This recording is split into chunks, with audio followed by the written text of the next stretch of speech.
درود دوستان، من برگشتم بعد از یک مدت بسیار طولانی غیبت و امروز در خدمت شما هستم با این ویدیو کلیپ.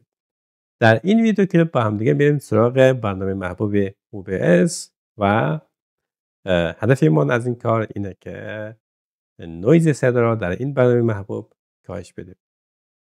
خب برای این کار دوستان شما باید این برنامه را از قبل دانلود و نصب کرده باشید و موقعی که نصب کردید خب این برنامه را باز بکنید. موقعی که باز کردید همونطور که مشاهده میکنید این پایین دوستان موقعی که ما با میکروفونمون صحبت میکنیم حرف میزنیم خب میبینیم که اینجا این لیزر که بیانگر ضبط صدای ما هست اینجا خب مشاهده میکنید. خب دقت داشته باشید که اینجا روی میکروفون اشتباهی تنظیمات رو انجام ندید، فقط روی میکروفون خودتون این تنظیمات رو انجام بدید.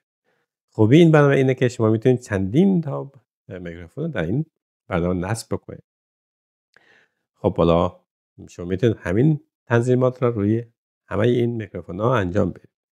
حالا به عنوان یک ویدیو آموزشی من میخوام که نویز صدای که ضبط میکنم خیلی کم باشه، یعنی کاهش بدم.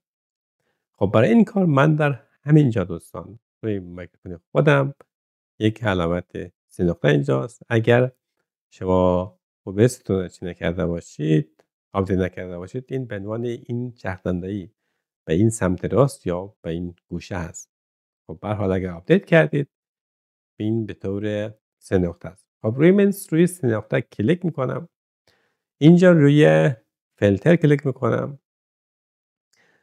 خب من قبلا این تنظیمات رو انجام دادم، من اینا رو حذف میکنم، دوباره از نو این تنظیمات رو انجام میدم که شما ببینید که چطوری میشه تنظیمات نویز رو در برنامه OBS انجام داد. برای اینکه صدای خوبتر داشته باشید و صدایی که شما ضبط میکنید، حالا فرق نمیکنه شما از اسکرین کامپیوترتون تصویر ضبط میکنید یا یک پلتفرم دیگه به طور لایو میرید، خب این تنظیمات لازمه. برای این کار دوستان این پنجره باید خالی باشه. اگر آپشن اینجا اضافه شده بود میتونید همینطور که من اینجا حذف کردم شما میتونید آپشن‌ها رو، این گزینه‌ها رو حذف کنید. خب برای اضافه کردن این نویز کنسلینگ یا همون کاهش نویز بریم پایین سمت دست چپ گوشه پایین روی علامت ضربدری کلیک میکنیم و این پنجره باز میشه. در این پنجره خب ما آپشن های زیادی داریم که کاری با همه نداریم، فقط میریم روی گزینه کاهش نویز، روی این کلیک میکنم و این پنجره باز میشه دوستان. در این پنجره شما میتونید برای این تنظیم اسم بگذارید. حالا هر اسم دوست داشتید اینجا بگذارید. حالا من کار به اسمش ندارم، همین اسم پیش‌فرض خودش رو انتخاب میکنم و روی اوکی کلیک میکنم. موقعی که روی اوکی کلیک کردید خب اینجا اضافه میشه در این ستون سمت چپ و در گزینه مقابل شما میتونید اون کوالیتی و گرافیک، یا اگه گرافیک شما خوب باشه میتونید اینجا اون بهترین کوالیتی رو انتخاب بکنید، وگرنه خب یک کوالیتی رو انتخاب کنید که حداقل سیستم شما بتونه پشتیبانی بکنه. خب دوباره میایم همین گوشه پایین روی ضربدری کلیک میکنیم. این بار میریم سراغ نویز گت، روش کلیک میکنم. اینم همینطور شما میتونید برش اسم انتخاب بکنید، اسم دلخواه، بعد نهایتا روی اوکی کلیک کنید.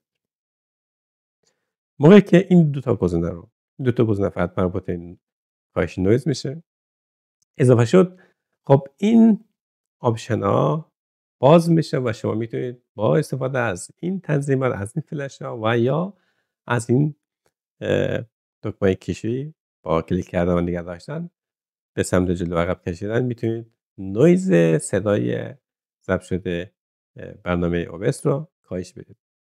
اما دقت داشته باشید دوستان که این بستگی به سلیقه و محیط شما داره و شما بارها و بارها صدا ضبط بکنید و تنظیم بکنید تا بتونید به بهترین کیفیت و اون چیزی که شما دوست دارید برسید.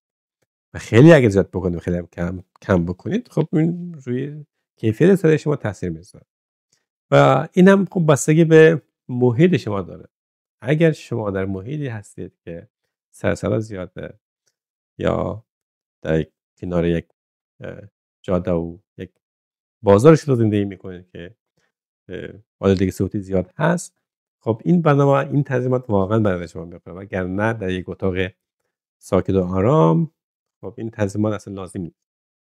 خب به هر حال شما دوست دارید که صدای شما بدون نویز باشه و این تنظیمات کاهش نویز هست.